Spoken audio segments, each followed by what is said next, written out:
Hi guys, welcome to my YouTube channel. My name is CeeChronicles. Thank you very much for coming along and joining me today. If you are a returning subscriber, as always, thank you very much for taking your time to watch and support this channel. If you are new on this channel, I do fragrance reviews, DIY, fashion and lifestyle videos. So do stay tuned. But today I am doing a talking scent episode, meaning we are going to be reviewing a fragrance. What I have today is a Middle Eastern fragrance. This is from the house Ard Al Zaafaran.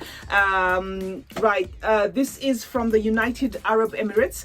I was trying to put the box back together. Unfortunately, I failed dismally, but this big box goes inside this box, you know, so the actual presentation would be, you know, you see more of this box and then part of that. Now the fragrance in question is this one. Right, it's got quite a long name, so I shall be referring to the box. It's called Shams Al Emarat Khususi by Ard Al Zaafaran. Right, so this is the packaging, the presentation. This house, you know, throws in, you know, little freebies. So because I've had this fragrance for a while, I don't actually have you know, the can that came with it, you know, the aerosol, but it was a fragrance and the freebie aerosol in it. And what they do is they do not necessarily throw in an aerosol which is exactly the same as the fragrance you've just purchased.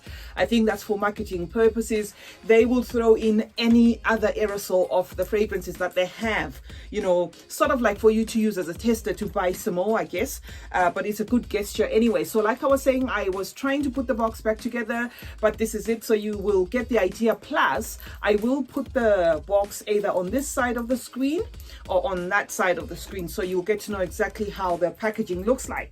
So this is the fragrance we are going to be talking about.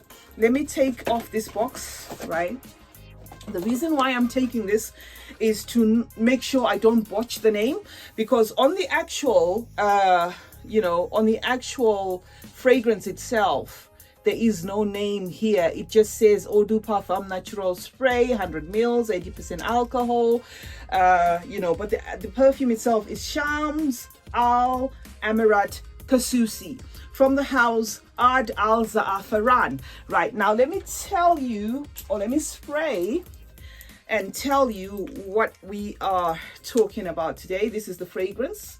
Right, this is marketed as unisex. Right, it's got like a crystal top, but it's plastic, you know, but it's got like the crystal shape to it, and then it's red, you know, nice and square, very decent bottle. This is just a tag. It's got nothing on it. I guess it's for decorating purposes. Right, so this has got sandalwood, vanilla, cedarwood, and it's also fruity.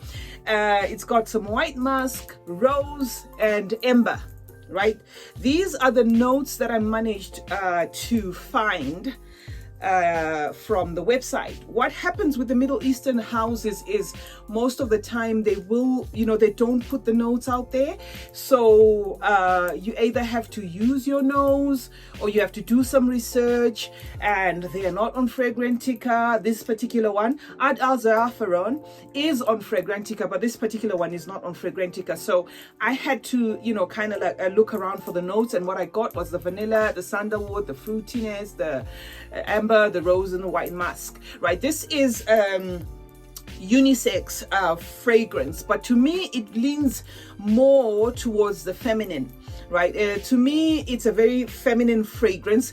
It's a very oriental fruity fragrance, which is also very woodsy. So it's a fruity, woodsy fragrance, very warm fragrance as well, and a bit sweet, I guess because of the vanilla, but not cloying sweet, not sugary sweet, but it's got some sweetness to it. You can smell some sweet rose in this, and like I said, to me it leans more feminine, but I do see male, you know, males liking it as well, but it leans too feminine to me.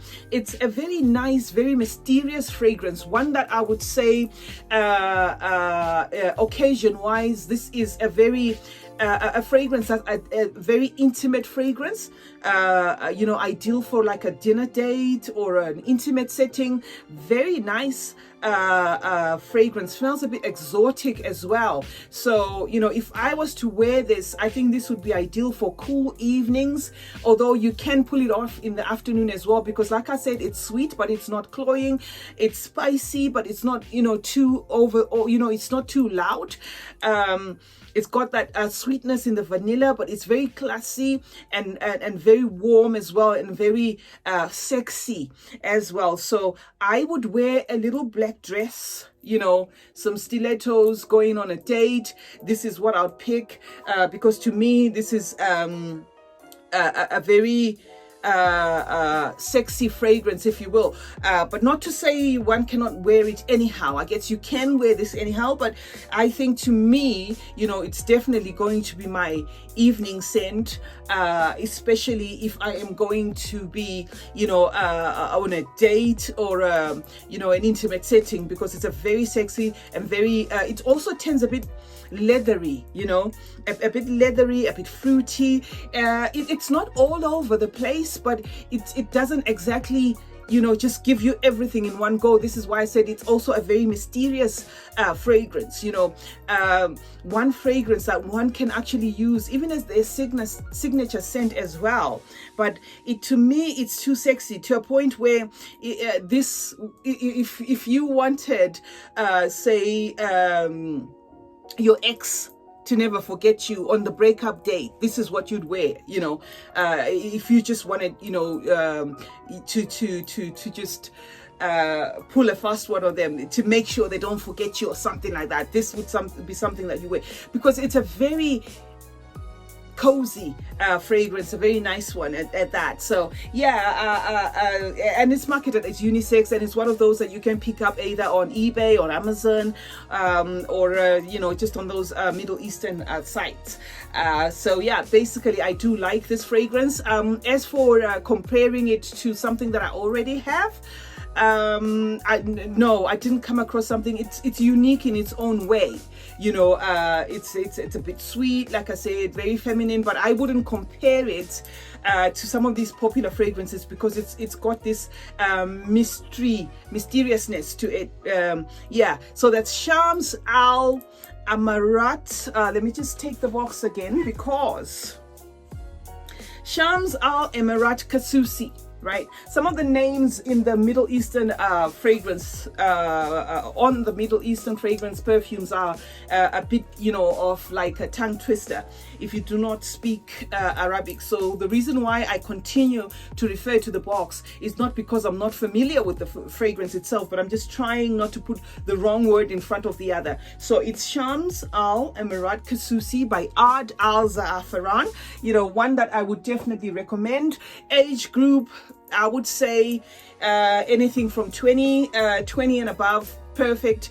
But you know, then again, anyone can wear this fragrance. It's entirely up to you. But the one thing that I would like to leave with you here is, to me, it comes off as a very, very romantic kind of fragrance, very sexy kind of fragrance, the one that I'd love to wear, you know, if I am going on a date or something. Thank you very much for joining me today. It's been your girl, C Chronicles. I will be back with either a scent episode or a non-scent episode.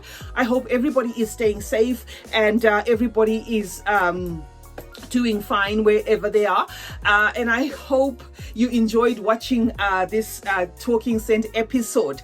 Do tell me in the comment section if you happen to have this one, or if you you know, intend buying it. Price wise, like I said, it's one of those cheapies as well. You'd get this one you know, for under £20. And longevity, this one is not exactly beast mode, but I do get 7 hours, even 8 hours, depending on the weather. If I wore this in a cool evening, you know, definitely I'd get more, like maybe 8 hours plus. But if it's in the heat, then you know, the longevity is a bit cut off, maybe to about 6.5 hours. But nonetheless, I enjoy it. It's a beautiful, very different fragrance, and one that I recommend. Thank you very much for joining me. It's been your girl, C Chronicles. Do stay safe, do stay fabulous, and remember, guys, smelling good is a form of good manners. Cheers.